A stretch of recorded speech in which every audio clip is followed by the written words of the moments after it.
Are there any ways to quickly lose weight in a week or two and also get rid of our sagging belly? When we are 35 years old, we can say that our body fat or our weight has increased. We can see that their arms and legs are very lean or thin. But when we look at their stomach, they look like they are sagging or have a pot belly structure. The time period for a chicken to gain weight is very short. Due to this, they lose weight. It is good for us to have oatmeal or make omelets. Similarly, it is good to include small fish in our diet. Hi, ma'am. Hi. We often get asked whether we can lose 4 kilos or that kilo in a week. Especially if we have a wedding coming up, many people ask us whether it is our own wedding or something like that. If we wear a favorite dress, we want to have a belly, a protruding belly. Are there any methods in a week? Or can we do all these things in 2 weeks, in 10 days, within 10 days? Many people ask. So, are there any ways that we can easily lose weight in a week or two and also make our protruding belly smaller? We can definitely lose excess weight in 2 weeks or a month. So before that, let's discuss here what are the reasons why we gain weight. After saying that we should not gain weight as a main thing, we can say that our body weight or body mass index is 35 or more. So when we say that this weight is increasing, each of our joints has a normal weight-bearing capacity. Our body supports about 4 kilograms of our joints. So, when those joints feel terrible pain or feel a lump when walking or what can I say, feel a terrible stiffness, that is an external sign that our body shows that our weight has increased. Similarly, when we put on some clothes, the clothes we are wearing now will be very difficult for us to put on after a while if we gain weight. We will be terribly tight. Some may feel like we have a belly button. So, there are many reasons for this. The main one is their diet. We know that in the past, people rarely got diseases.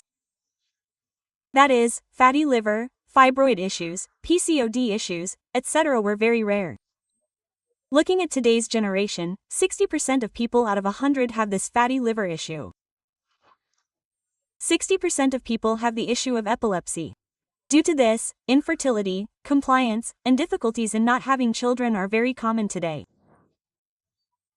So if we say that it is the main reason or a reason for it, they do not maintain a balanced diet. If we maintain a balanced diet, we can somehow control all diseases. That is, when we say balanced diet, if we include carbohydrates, fats, and proteins in equal amounts in our diet, we can control all diseases.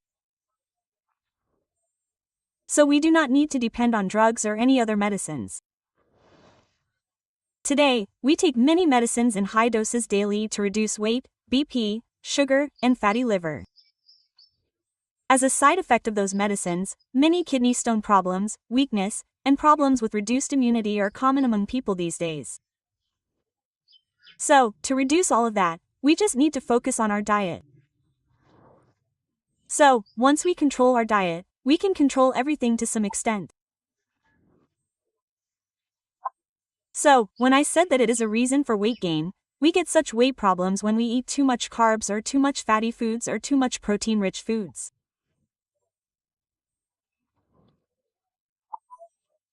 So, even though we eat so much, we do not burn it out of our body or those calories accumulate in our body or it accumulates in many organs. So, whether it is burned out or separated, it is not excreted from our body.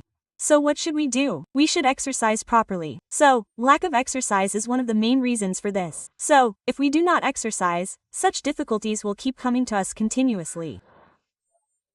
Similarly, if we say that it is a reason for weight gain, if we look at our body, especially in women, then it is a reason for people with PCOD problems. It is called hormonal imbalance. In PCOD cases, such cysts are formed due to variations in estrogen hormones. Then they may have menstrual irregularities. They may have infertility problems. Due to this, they may have fibroid compliance. So, sometimes when we get a disease, our body shows various complications. To control PCOD, to control fatty liver, to control fibroids, we should focus on diet and exercise as the main thing. Today, many people think that if we take medicine for everything, we can control all diseases. We know that only 30% of us depend on medicine. The remaining 60% is all about food and exercise. So, what we should focus on as our main focus is our diet and exercise, and we should only look at medicine as a third person. This fatty liver issue is a disease that is seen in people who gain weight or in the most people who gain weight. That is, when we look at the body structure of patients with fatty liver, we see that their arms and legs are terribly lean or thin. But when we look at their stomach, we see that it is protruding or has a pot-belly structure. That is, when we say pot-belly structure, we see that the stomach is protruding below this varicocele. If we say that it is a main cause, then he has some liver-related disease, such as fatty liver issues, and people with cirrhosis complaints, that is, they have a very bulging lower abdomen or a pot-belly structure or a pouch-like appearance. So, if we say that what they should focus on as the main thing is to try to supply good fats in their diet, that is, omega-3 fatty acids, which are healthy fats, can be taken in their diet, then you ask, which foods contain omega-3 fatty acids? In some way, almost all doctors say the main thing. That is, we have omega-3 fatty acids in small fish. When we say small fish, mackerel, sardines, and herring all contain a small amount, that is, 30% or 40% omega-3 fatty acids. Along with that, they contain calcium. Because of this calcium content, if we have any joint-related issues or any bone-related issues, we can control them. Then try to include healthy fats in our diet in a good way. Then, once we have included it in our diet, if we have such pot-belly problems or fatty liver issues, we can control them in the same way. Try to take foods rich in vitamin C in our diet. Then, you will ask what is vitamin C. When we say vitamin C, it means ascorbic acid. When we say foods that contain it, what do we mean? Lemon, mosambi, gooseberry that is found in our skin. When we say gooseberry, it increases our immunity. It increases our hair growth. Similarly, if there is any skin issue, discoloration or any issue like wrinkles, it is good for us to eat 1 or 2 gooseberries daily to control it. Similarly, worms in children are a very common problem. So, when mothers of children say that it is a problem, they say that they have pain around the navel, nausea, diarrhea, do not eat any food, and suddenly they vomit. Similarly, weakness comes, weight loss, these are the symptoms of worms in children. So, it is best to give 1 or 2 gooseberries daily to children. This improves their digestive system. That is, if there are any problems related to digestion, such as celiac disease or lactose intolerance, this Indian gooseberry helps to improve that digestion. Similarly, try to eat foods that are rich in fiber. When we say fiber, we mean good fiber content. That is, pomegranates, oranges, mosambi, grapes, and vegetables like cucumber and carrots contain a lot of fiber. This helps us improve our digestion. Now, if people have constipation problems, all doctors tell them to increase their water intake and body water intake. Similarly, try to eat foods that are rich in fiber. If we include bread in our diet, if we have any digestive problems, it will be controlled. At the same time, it will help us maintain our weight. Similarly, try to include protein content in their diet. When we say protein, be it small fish, nuts, seeds, pumpkin seeds, flax seeds, almonds, if we include them in our diet, we can somehow control all lifestyle disorders. If we say that the main cause of all diseases today is excessive drinking or excessive smoking, So this smoking and alcoholism trigger us to have fatty liver.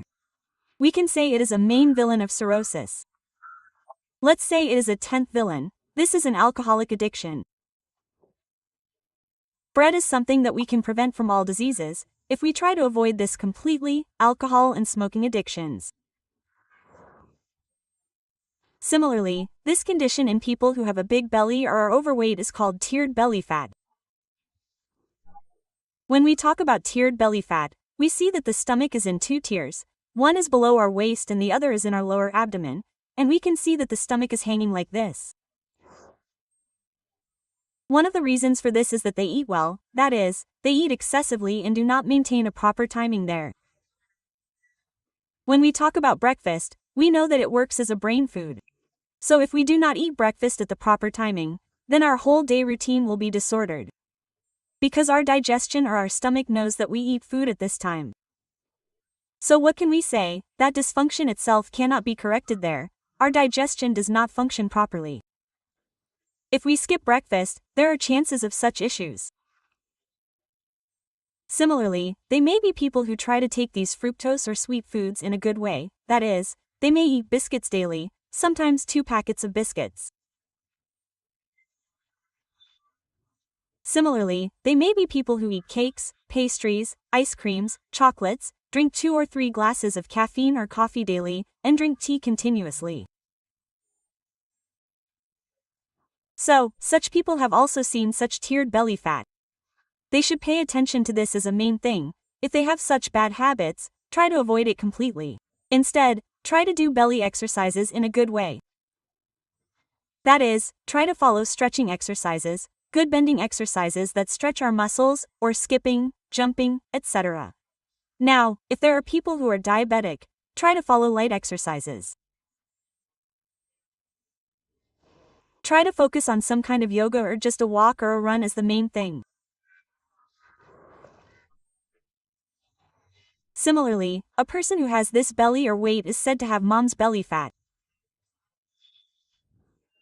When we say mom's belly fat, we can mean by that word, that is, mom's belly fat is something that is seen in women after pregnancy or delivery. One of the reasons for this is that they stretch those abdominal muscles well. Now, whether it is a cesarean section or a normal delivery, there are chances that those muscles will stretch well. So that is why they develop this belly or excess weight. So what they should also pay attention to as the main thing is that they exercise as the main thing. The same is true for hormonal belly fat. When we say hormonal belly fat, we can identify this one word. It comes with hormonal imbalance. One of them is PCOD issues, the second is thyroid issues. Due to this, we know that they accumulate excess fat in the body. When we say PCOD, what is diabetes of the ovary? When we say diabetes of the ovary, we are talking about a type of diabetes that affects the ovaries. That is, its main reason or main villain is insulin resistance. The food we eat is not converted into energy. Due to this, we cannot identify the glucose molecules or insulin receptors correctly. Then we accumulate excess fat in our body and it accumulates in many organs. Diabetes of the ovary is the accumulation of fat inside the ovaries. Due to this, women have menstrual irregularities. That is, when we say a normal cycle is 28 to 35 days, there are chances that they will be delayed by 1 or 2 days or 1 to 2 months. Even if they have periods, they only have 1 or 2 scanty bleedings or very spotting-like bleedings. They experience severe abdominal pain. They also feel extremely tired. What is even worse is that they gain weight. Even if they do not eat food, that is, they eat normally, one of the reasons for this weight gain is insulin resistance. Similarly, thyroid-related issues come from hormonal imbalance. When we say thyroid-related issues, the thyroid itself has hypothyroidism and hyperthyroidism. In cases of hyperthyroidism, they lose weight. Having said that, one reason for saying that they do not lose weight is that the basal metabolic rate is high there. Because all the food they eat is digested there immediately. It is converted into energy immediately. Then the time period in which the chicken does not have to eat is very short. Due to this, they lose weight. But it is the opposite in hypothyroidism patients. Their basal metabolic rate is very low. So what will happen to them? Thyroid-stimulating hormones will be very high. Instead, the chances of tetra and tifo hormones being very low, because of that, the secretions of that hormone will be very low. But the hormone that is stimulated there, that is, thyroid-stimulating hormones, will be very high. Then their basal metabolic rate is also very low. All the food they eat accumulates in various organs. That is, it accumulates as fat. One of them is that we can say that it is a symptom of weight gain. In the same way, thyroid patients experience excessive fatigue.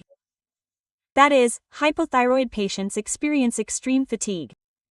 They have hair loss problems, their skin becomes very dry. Now, if we look at the digestive system, they have a condition where they do not pass stool properly. They have constipation problems. Due to this, they have piles problems, hemorrhoids problems. So many complications. This difficulty is seen in every person today. If we say that the main reason for all this is that they have increased the content of carbohydrates they eat, the content of protein may have increased, the content of fat may have increased. All these problems arise because they do not include them in their diet in the right way. So always try to maintain a balanced diet. Many people follow various diets today to lose weight. Similarly, many fasts are followed. One of those fasts is intermittent fasting. Intermittent fasting is a method that helps us burn out the fat accumulated in our body when we do intermittent fasting. That is, for 16 hours or 14 to 16 hours, we skip all food and do not even have a single water intake. After maintaining that much fasting, we can help burn out this fatigue or such fat from our body. Now, if this is just a diet fasting, many people will have doubts about what they should include in their diet. Many people ask how much carbs should be taken, how much proteins should be taken, and how much fats should be taken. So when we look at the amount of carbs, we should take only 20% of it in an equal amount, and when we look at 100%, we should take only 20% or 20 to 30% of it as carbs. Similarly, we should try to maintain the amount of proteins and fats in an equal amount. Similarly, one thing we should pay attention to is that instead of eating 3 meals a day, we should eat 6 meals a day. That is, try to eat at a specific time. If we play today at 7 o'clock, and if we eat at 10 o'clock the next day, our body balance will be improper. So try to eat food at a specific time. In the morning, we should try to eat breakfast within 7 to 10. As soon as we wake up in the morning, try to drink a glass of boiled water on an empty stomach. There is no need to add anything to that water. After drinking a good glass of water, if we have any constipation problems or gas problems or heartburn problems, we can control them by drinking this water intake. After that, we can start our breakfast. Now, even if we are diabetics, we should reduce the amount of carbs and try to maintain a good amount of protein or fat. Now, when it is 11 o'clock, we can include some fruit items or fruit salad in our food. We know that one thing we should pay attention to is that when we eat fruit, we should not eat it in juice form. When we eat it in juice form, its fiber content is lost. The amount of fructose in it increases gradually. Once it increases, when its amount reaches our body, the amount of glucose in our body increases.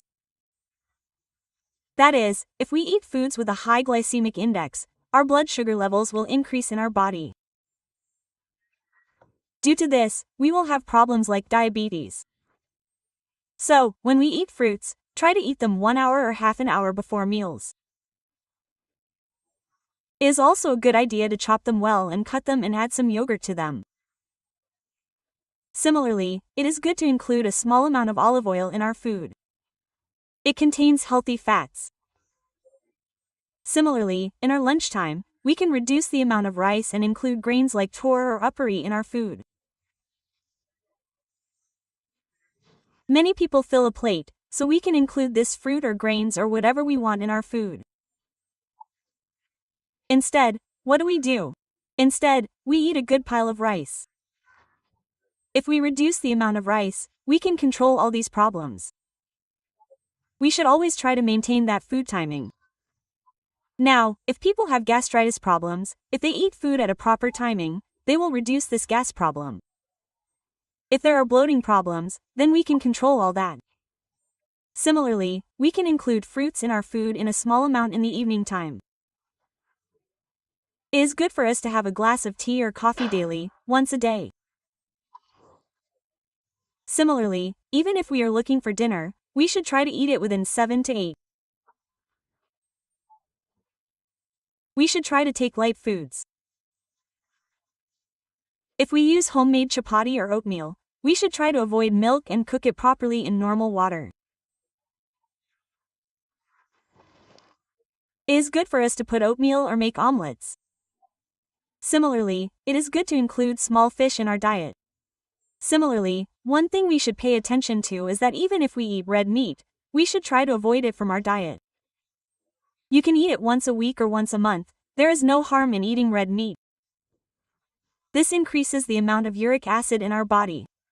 So, due to this, we have a chance of increasing gouty compliance. So, always try to reduce the amount of red meat in our diet as much as possible. Try to exercise well. Try to maintain exercise that strengthens our body in a good way.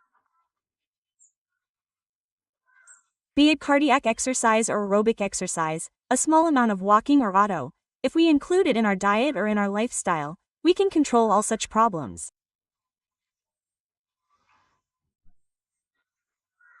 If we focus on this good management pattern, we can control our weight. That is, if we include good healthy fats or good healthy proteins in our diet, we can control such problems to some extent. If you have any doubts regarding this, you can contact us on the number below. See you again with a good health topic. Thank you.